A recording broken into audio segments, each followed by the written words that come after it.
What's up? Welcome into your Buckeye Rush Hour for a Friday, December 15th, 2023. We are back, baby.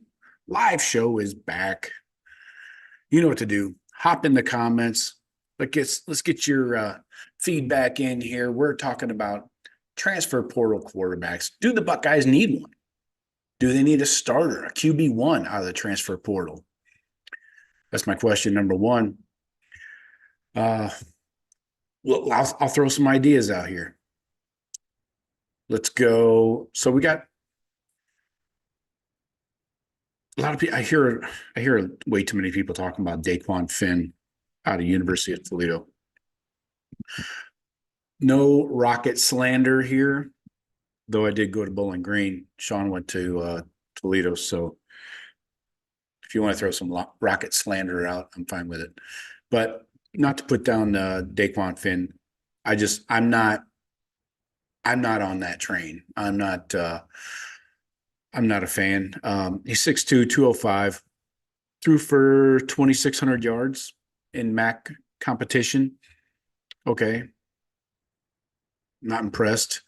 9 picks. Not impressed by that. 22 touchdowns. He's a little loose with the ball, obviously. Throws some turnover-worthy throws. He had 18 of those on the season. Took 10 sacks for a guy that's mobile. That seems like a lot, like one per game. Maybe not. Didn't have too many drops, 13 on the season. Kyle actually had to deal with more than that. So yeah, I don't know.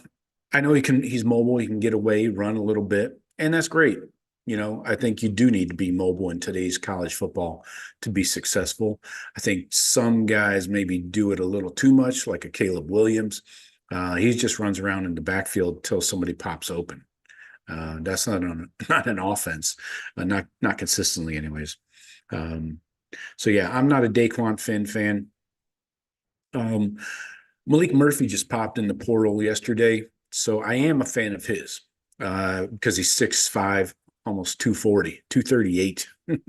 That's a big freaking dude. He started 2 games for Texas, played in garbage time and in a few others, but in his 2 games, one against BYU, he threw 16 of 25, 64% completion percentage, 170 yards, 2 touchdowns, a pick. Not great to have that pick in there. Then against K-State, he was 19 of 37. That's 51.4%, 248 yards, and 1 touchdown, 2 more picks. So on the season, in the games he started, 3 touchdowns, 3 picks. That's alarming. A little bit of a red flag there with the 3 picks against BYU and K-State. So not totally pumped on him. But this would be this is his second year. He's the same class as Devin. So he came out in 2022. He did say that he's not happy about having to jump in the portal right now. He would like to stay with his team and all that, but unfortunately, that's the way the calendar is set up. He also had 6 turnover-worthy plays in just 2 starts. So I'm not a super fan. But I do like his size and mobility, and he's got a freaking cannon. We also got Dinty Moore, beef stew in a can. No, not really. Dante Moore from UCLA, originally from that toilet up north. Had a handful of starts here for UCLA. Did okay. He had 1,600 yards passing, but his completion percentage on the season was only 53%. 11 touchdowns, 9 picks. Again, another young guy loose with the ball. He's got good size already, 6'3", 210. That's pretty much the prototype Ryan Day quarterback. He likes 6'3", 215, 220-ish. Turnover-worthy throws, he had 13 of them, 5 against Oregon State. Took 27 snacks. I'm hungry. 27 sacks He played in 2, 4, 6, 8, 9, played in 9 games. Started, looks like 4 or 5. That's way too many sacks. I know it's UCLA. Their offensive line is probably garbage, but you gotta get rid of the ball or something, man. Um, so I'm not a fan of Dinty Moore. Looks like he's probably going to end up either Miami or Michigan State, or no, Michigan. Yeah, I don't. We'll see. Cam Ward's another one everybody keeps harping on. Not a fan of him either. Just the ball security issues. He's 6'2", 223, got good size. Again, mobile, which is what we're trying to go for. Not 100% mobile, but a guy that like a Justin Fields. His feet are a threat to the defense at any point. But Cam Ward, 66% completion percentage. That's good. 3,700 yards. Very good. 25 touchdowns, 7 picks. That's few more interceptions than you like. His numbers are very comparable to Kyle's, really. Kyle McCord was 3,200 yards, 24 touchdowns, 6 picks, 65% completion percentage. So his numbers are right in there, but he did have some fumbles. Fumbling was a problem. So again, if you're going to use your legs as a threat, you still got to take care of the freaking ball. Otherwise, you're not doing the team any good. So I'm not a super fan of him. Will Howard from K-State, his numbers, a lot of people talk him up. I just went down and looked at the transfer portal top quarterbacks. Will Howard is on the list, 6'5", 240, so another big dude. But his numbers are not fantastic. A 60% completion percentage, 2,600 yards, 23 touchdowns, 10 picks. He didn't put the ball in harm's way a lot, except for the 10 picks, obviously, but 14 sacks, so about 1 per game, a little bit more than that. So decent. But his games against Kansas and Iowa State, he graded out a 55 and a 57. I don't. You got to be better than that, man, against those teams. Seriously. I realized it was in November, but the weather wasn't that bad. November, midweek of November. But okay, so we're looking at a lot of mediocre quarterbacks here, in my opinion. Right on cue, DJU Uyunglele comes up, 6'4", 250. 250. Again, mobile quarterback, love it. But his numbers are pedestrian also, in my opinion. 57% completion percentage, 21 touchdowns, 7 picks, took 11 sacks, so about 1 per game. His grades the last couple of weeks of the season were not good either. Against Washington and Oregon, I understand they're good defenses, but 50 and a 57. Against UCLA, a 55. Against Washington State, a 57. San Diego State, 57. These grades are terrible against, some good teams, some bad teams. But yeah, I'm not a fan. He took care of the ball. He didn't fumble a lot, but yeah, I don't know. I'm not seeing a lot in the portal that has me freaking out and jumping for joy here. Dante Moore's the highest ranked.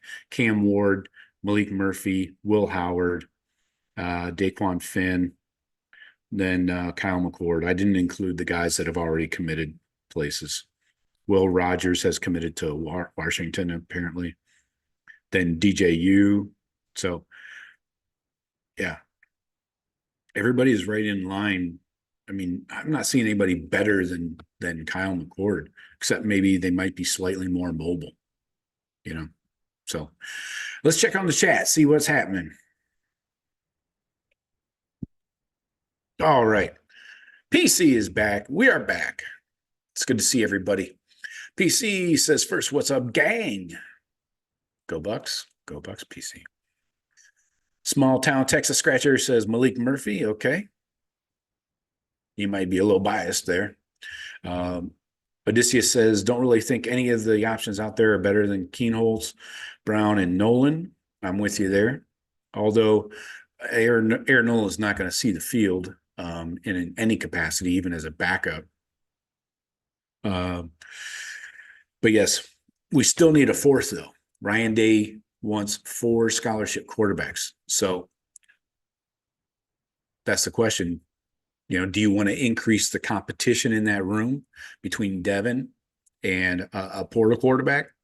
Have them duel it out, put Devin through another fucking QB competition, or do you just go get another Tristan Gebbia, Chris Chugginoff, the names, just a depth piece, the fourth guy, that's the question, I guess. PC says we do not need a transfer QB from the portal. I feel like I do like Finn, but I like DB33 even more. Let him shine. Okay. PC goes on to say, I think DB33 has the juice. I really think that the rest of the team will rally around him. I guess we'll see in the Cotton Bowl. Looking forward to it. Yeah, he definitely brings the energy and brings the juice and everything. And he brings energy, juice, motivates guys maybe, but at some point you do have to actually perform as a quarterback. You got to make the plays. I mean, say what you want about Kyle, but Devin lost the competition to Kyle. Regardless of the rumors about Kyle's dad and all that shit getting involved in this. But you do have to go out there and actually take care of the ball, make the routine plays routinely, as Ryan Day says every week. You got to, besides just rallying people around, you got to do quarterback stuff. The other emotional stuff, the hype and the energy, great. That's great. You can call that intangibles, but you gotta take care of the ball, move the team down the field, put points on the board, convert third downs, punch the ball in the red zone. All that quarterback shit, right?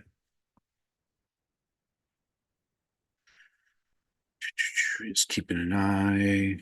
I don't think Jeff and Sean are going to join us. Hey, while I take a break in the action here, we're going to be doing live shows every Friday for the rest of the year. So the next 2 Fridays will be live on Friday, but not Sunday. Okay. Because a week from this Sunday is Christmas Eve, and then a week from that is New Year's Eve. So we'll be taking the eves off. So if you want to get in and talk some shit, get your comments heard, jump in the chat. Fridays are your day to do it. But then once the calendar flips and we hit January, hit the new year, we'll hopefully be back to our regular schedule. But all right, back to the chat. Odysseus says Moore is worse than McCord. Yeah, I think I pointed that out. Yeah. Jeff says, let them compete in camp. Then the best will be left standing. I think Brown has potential. Exactly. He's been in the system 2 years, almost 2 full years. He came in as an early enrollee in January of 2022. So another month will be exactly 2 years. So he's been through 2 bouts of winter workouts, 2 spring practices, and now 2 bowl practices. So he's gotten plenty of reps. He should be more than comfortable in the system. And I think it's Devin's job to lose, really. I mean, we know he's starting for the bowl game. That's obvious. So how he performs in that bowl game, I think Ryan Day is going to use that as like the deciding factor on how he moves forward. I don't think they bring in a quarterback before the bowl game, but after the bowl game and he analyzes Devin's performance, they talk it over as a staff and all that. They make their decision going forward. Okay, Devin is the starter or Devin is not the starter, and we need to bring in some competition. Odysseus says the most intriguing possibility was Pratt from Tulane, but he's entering the Senior Bowl. Yeah. A lot of people talked about him for some reason. Again, I'm always concerned about guys, playing at a lower level at quarterback. Other positions, maybe it's not as big an issue, like a Josh Simmons coming in from San Diego State. But at quarterback, playing lesser competition, moving up to Power Five, big time, big boy football, that concerns me. But yes, I would have been interested in looking over Pratt. Yeah, Odysseus, I agree. I think we get a depth piece. PC says, don't underestimate those intangibles, Joe. Those are big time. Yes, but they do not move your team down the field. They're good, yes, and necessary. I'm not saying they're not necessary, but it's not the end all, be all.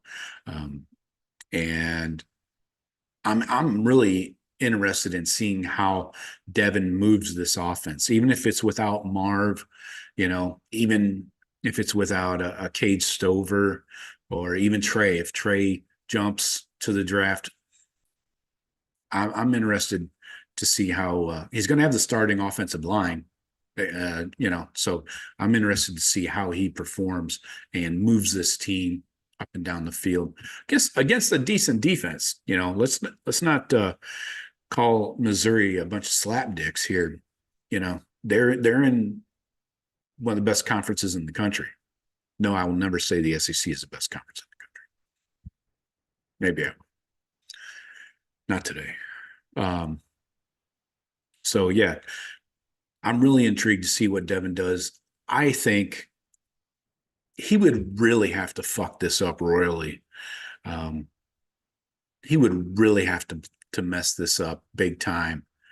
And I'm talking like 3 turnover kind of thing to not be named the starter going forward into next year.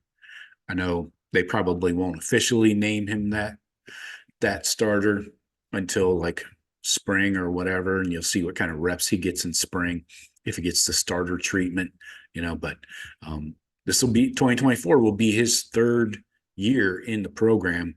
That's right on track with Ryan Day's quarterback track of when you're expected to be the starter. If Kyle had stayed another year, not left, then I think Devin would be leaving, honestly. Or even if they opened the competition back up and Kyle won out again, I think Devin would be leaving. But we don't have to worry about that now. Back to the chat. Odysseus says, glad a lot of guys who could opt out are playing. Yeah, a lot of key pieces. Burke, starting corner. We need him. Especially going against Burton. That wide receiver from Missouri is no joke. Jack playing, staying and playing. I have heard that JT said that, I heard that JT has been practicing. I'm not sure who reported that, but if JT's practicing, that's a good sign, because a lot of times these guys, like Garrett, Cruz Olave, Garrett Wilson, Wilson didn't even go to the bowl game, the Rose Bowl back in 2021. Olave did go, but they did not practice with the team, right? So it'll be interesting. Oh, PC's calling in. Hold up, PC. We're letting you in. I was asleep at the wheel.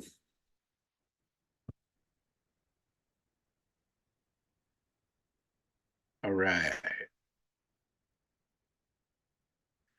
All right, PC, can you hear me? Mm-mm. I can see you.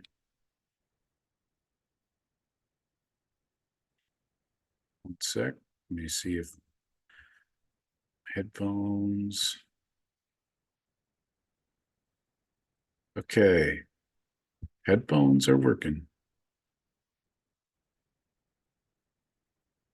Can't hear you, PC.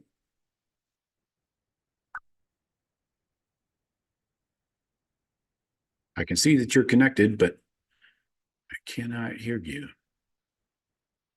Doesn't look like you're muted.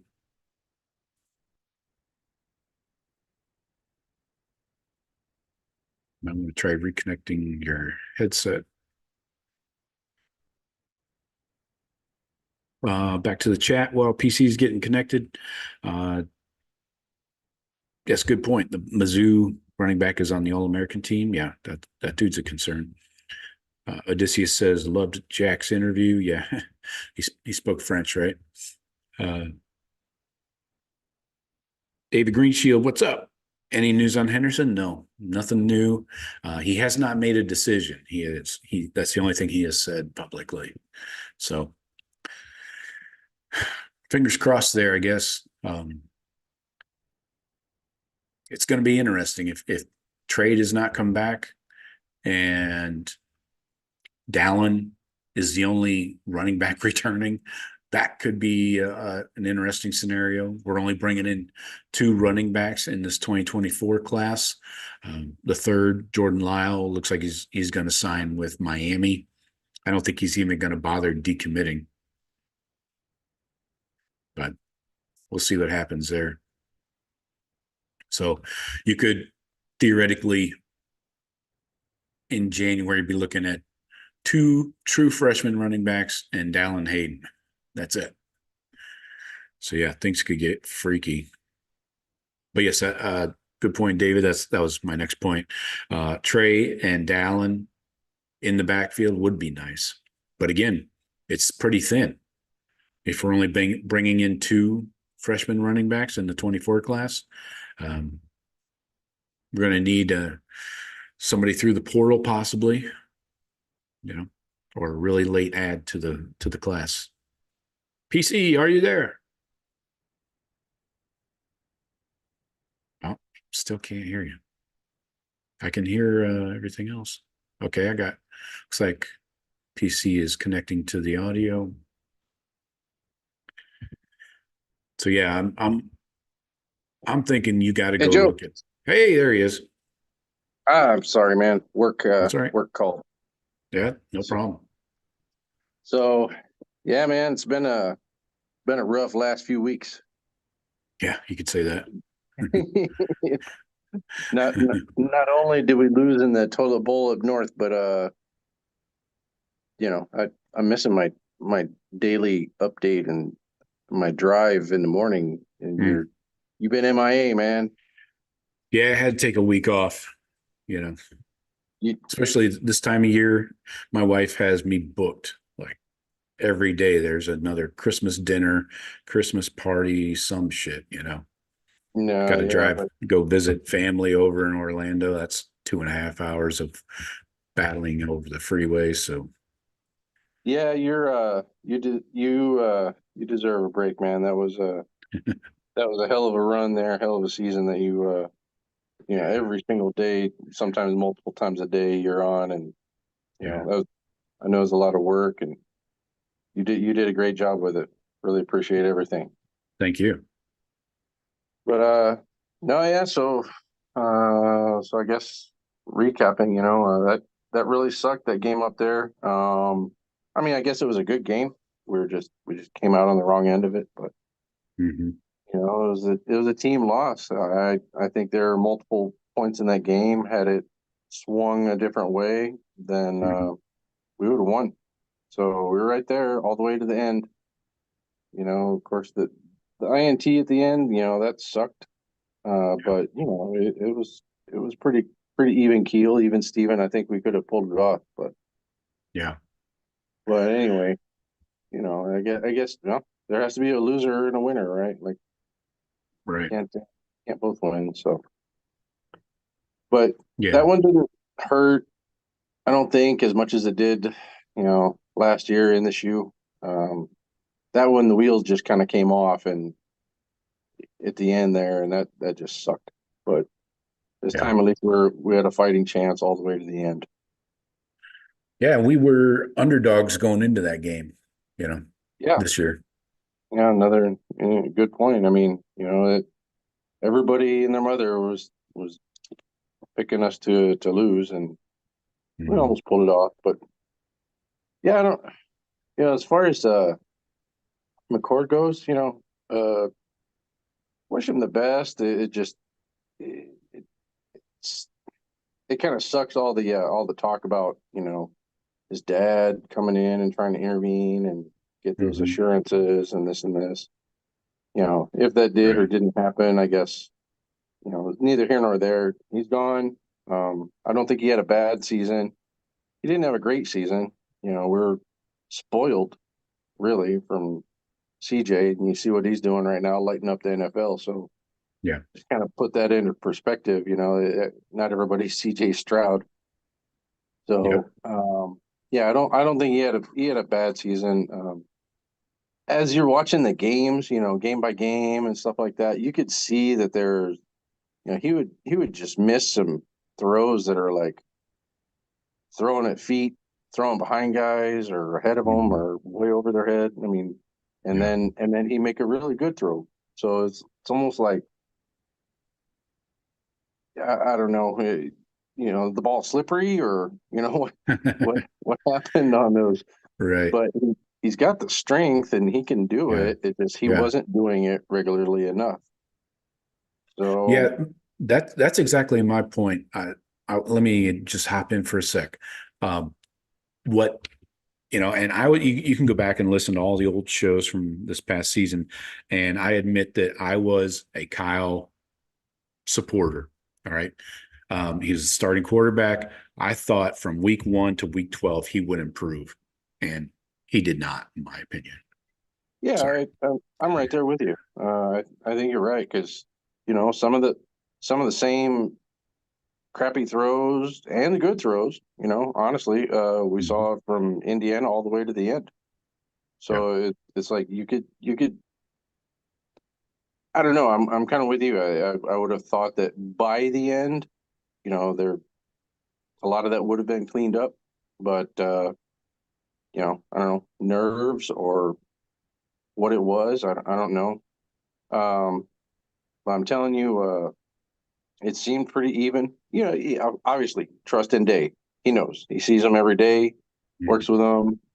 Yeah, I'm right there too. We'll always trust whatever whatever Ryan Day says because he's the quarterback whisperer. But um, so whoever is his guy, that's my guy. I'm gonna roll with all the time.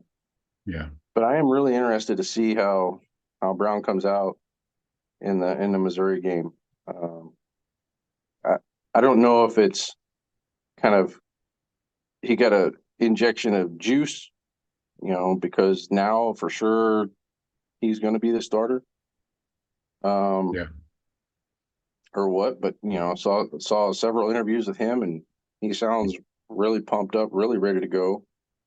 And from what I've heard throughout the season, like he's able to get the team up to get them fired up and get that passion and that bring that juice back to the team. I think it's good. I'm looking forward to it. Um, it seems like talent wise, he's probably right around there with McCord, and you could see that too a little bit. I mean, he didn't play a whole lot, but you could see that too a little bit because some of those throws, he didn't have stellar performance when he was on the field either. So Mhm. it's not Yeah. like, um, obviously if the difference was that drastic, then he would have been a starter, but he wasn't. And on the field, it was about even Steven. It was him and McCord were about the same. They Yeah. they throw you know nailed some great throws, and there's some that kind of got away. What do you So think I'm about Devin not having to look over his shoulder now going forward? Because there's really not a pressure on him. Lincoln Keenholz is not going to challenge for that job right now, right? Do you think that right. gives him some kind of freedom almost?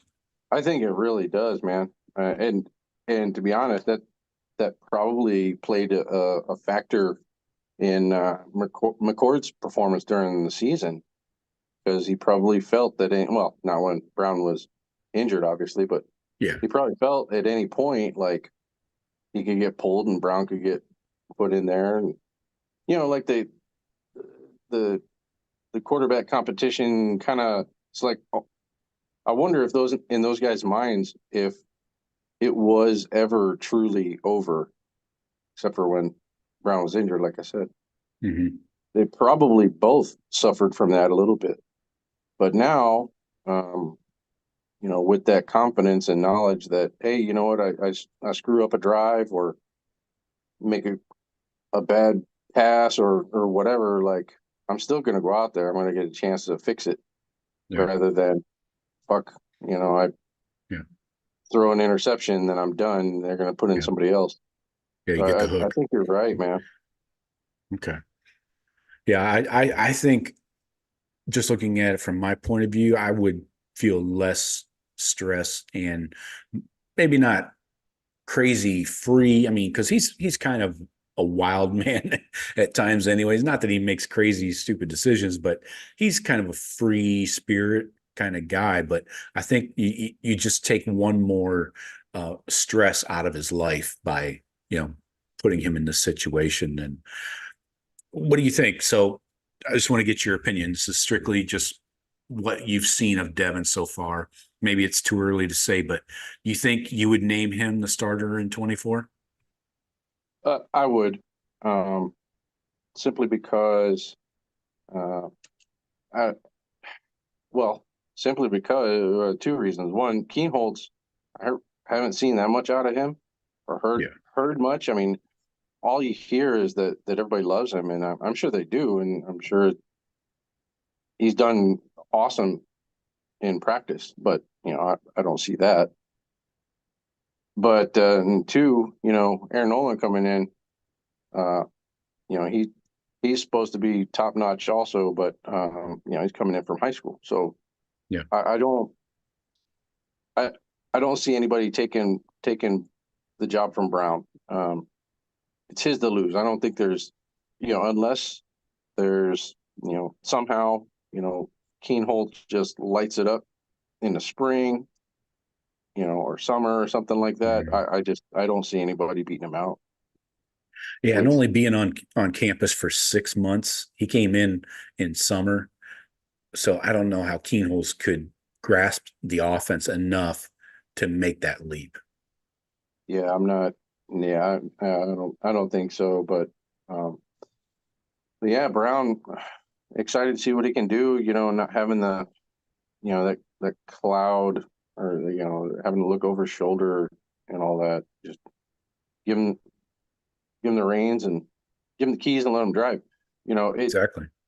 and and it's not, another thing is, Brown. It's not that he's that much more athletic than Kyle, which I understand he is a little bit, but his propensity to run is much more than Kyle. So whereas, Kyle, I'm not saying he was a statue, but Brown definitely at the drop of a hat, he'll just take off because, for whatever reason, if he feels too much pressure or what have you, Mhm. he's just going to go. Kyle would kind of sit and wait around a little bit, and might wait too long and get sacked, or Yeah. just have to throw it away. You know, That pocket so awareness. yeah. So I'm thinking Brown. Not that he's going to be Justin Fields, Yeah. um, but I, that little extra, I think, is going to add a lot, because that's something significant that the defenses are going to have to contend with. Yeah. It's not like they could just, you know, oh, well, he's not running anywhere, obviously, so let's just, you know, sit in coverage. No, Mhm. they're gonna have to watch out for that, and Yeah. that's, with the slot guys or whoever, that probably open it up. So, no, I think it'll be good. I really do. I'm looking forward to it. Let the kid get a whole game, or three quarters, however much they can give him.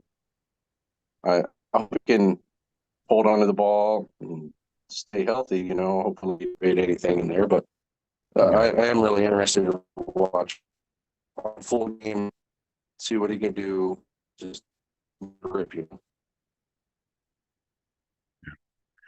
So Yeah, it's going to be interesting. it's going to be good, man. I'm pretty happy too with all those guys coming back. Or at least they're pledging to come back for the game. Yeah, the season is something else, but Yeah. coming back for the Cotton Bowl, like all these guys, yeah, I'll play. Like that's great. I'd like to see the newer guys too, but it, that's okay. I'll gladly take back a Kate Stover or Mecklenburg and go or any of those guys. Bring them all back. Let them have another shot with the brothers and another W. From what I understand, we're going to need them because that Missouri running back put something there. Yeah. The rest of them I was out, but Missouri running back, first team All-American. Holy crap! Yeah. I didn't know that. Yeah. So they're going to have their hands full with that guy for sure. Yeah. Yeah. I think you'll hear the official announcements on what these guys are going to do for next season as far as the draft and everything. I think you're going to hear that like shortly after the game, after the Cotton Bowl. So I think we'll have a good grasp probably by New Year's Day ish, on where guys are going, what they're doing for next season. Yeah, I'm really interested to see what Trey does. Yeah. Everybody's saying it sounds like he's coming back, and I guess maybe, because he's doing pretty well in the NIL world, so no issues there, and with his real estate and everything, but but he's a damn good running back. But if he's gone, now what? I mean, we got James Peoples coming in. He's going to be so new. Is it going to be one of those, throw him to the fire things, or is he able to keep up with all that? I don't know. Right. But Trey and JT, I'm wondering because I can't see JT coming back, man. He's probably not. He's good. He's good. I wouldn't call him first rounder, maybe. Somebody said that, but I don't know if I believe that one. But yeah, those guys, they're fantastic college players. Give them another year. They're a year older. I think they do very well. I think they definitely have the draft stock, but money's the NFL money's hard to walk away from. Yeah, that's different. It's not a couple $100,000. It's more than that. So exactly. Anyway, man. All right. Just want to call and say, hey, I love your work. Keep it up and get some rest. And I'll be here as often as I can, man. Thank you for everything. For the season and everything. Definitely added value to my watching experience. So. PC, I appreciate you, and thank you for always calling in and contributing. You're almost a staff member. You'll be the staff member number 2. Right, get my okay. Then I guess I'll wait for that deposit into my bank account. Or, I got a deposit for you. I bet you do. But I appreciate you. Keep that one. All right, man. Good to hear from the other West Coast. Yeah, you too, man. Have a good holiday season, you and your family, and take care of each other out there. Be safe. You too, brother. Go Bucks. Right. Go Bucks. All right. That was the venerable Peace Clan, also known as PC. We appreciate him popping in throughout the season. So he's got good takes, well reasoned. Let's get back to the chat here. Where did we leave off? Odysseus, he says a big issue besides NIL with these D-line flips is Jason Taylor, young coach, versus LJ and negative recruiting about retiring. Yeah, but Larry Johnson negative recruiting's been going on for like 10 years. But yes, it's never going to not be an issue. It's always going to be a problem. I just I get Jason Taylor, young coach, played in the NFL, all that. But is he a Hall of Famer? He get a gold jacket? Probably. Um, anyways, how do you know he's a good coach? Like if you're being recruited by him, who has he developed? I know he has to start somewhere, but what's he done? You know, I mean, you could apply that same question to Laurinaitis.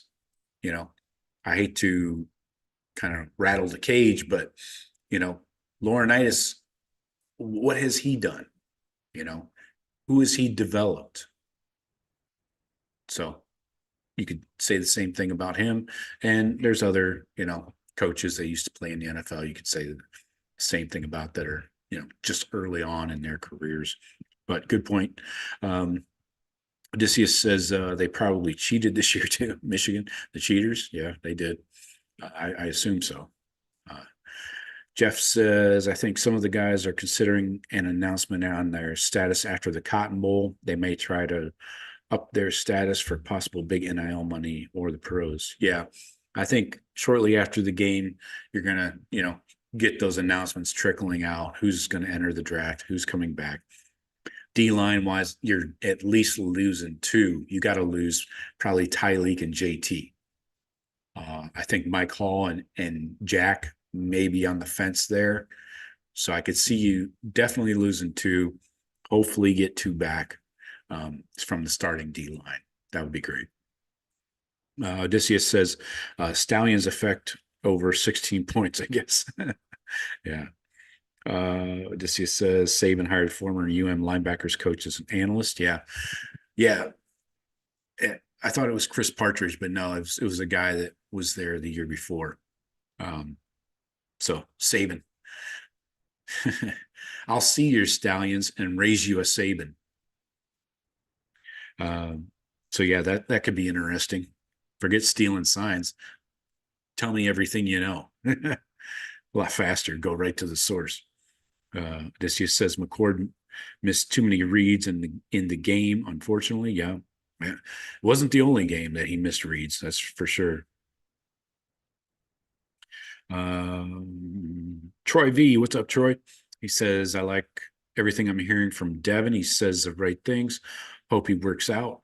Lincoln in the bullpen. Yeah. I think you're going to see some Lincoln Keenholes in the bowl game. Hopefully it's in garbage time when we're up by 4 or 5 scores. Troy says Kyle was also terrible under pressure. Not sure if it was the ankle or head which caused that. That's one thing nobody really talks about is the ankle injury.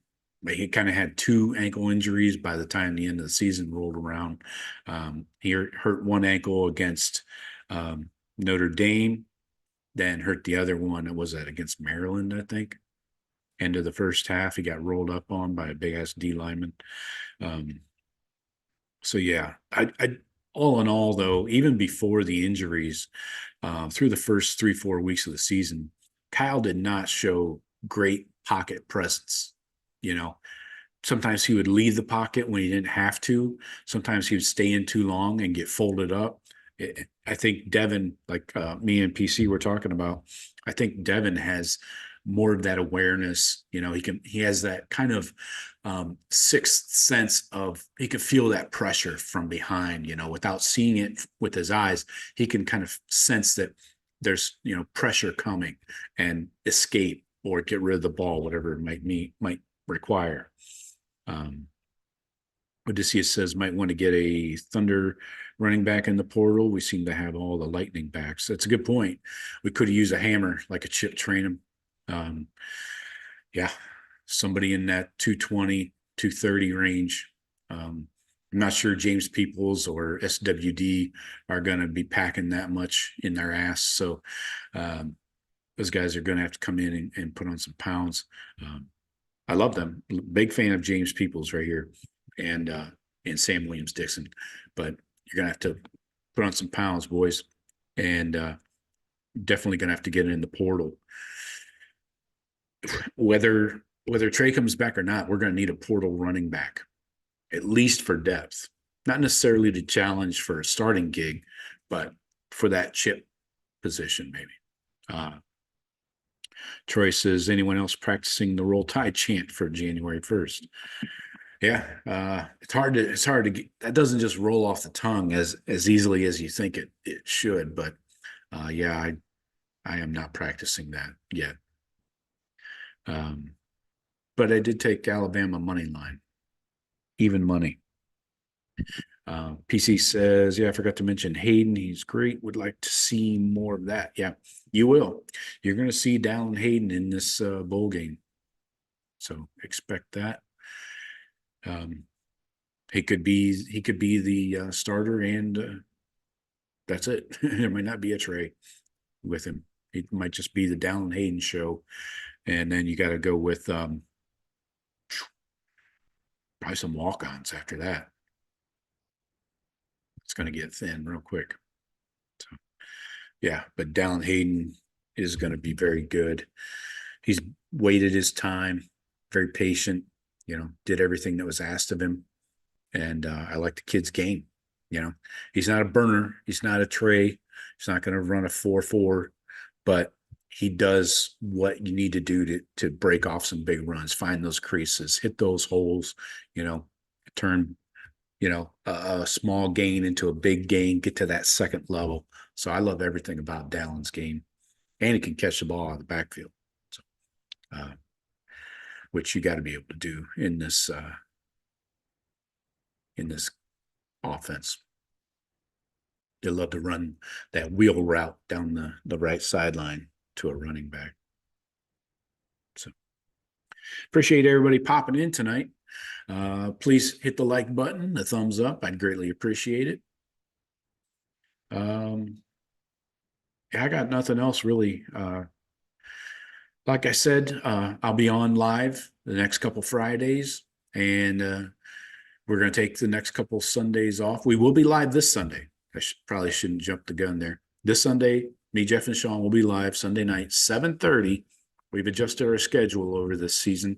We're at 7:30 p.m. Eastern, YouTube live, and then we'll take Christmas Eve, New Year's Eve off to finish out the year. But I'll be here every Friday live, 4:30 p.m. Eastern. Bank on that. The Sunday night show's a little crazier because Jeff and Sean, one of them either comes in stoned or just, had a few too many drinks. I have too many drinks usually by 7:30 at night. I'm getting old, man. I can't stay up and drink all night. So sometimes I get started a little earlier in the day too. Shit will put you on your ass. But anyways, so the Sunday night shows are a little livelier. But I'm going to get out. My throat's getting raspy, and I forgot to bring a glass of water or a shot. I'm missing both. So a man with no drinks in his hand is not a man. Anyways, appreciate everybody popping in. Hey, on the way out the door, please hit the like button. I'd appreciate that. I'll talk to you guys later. Go Bucks.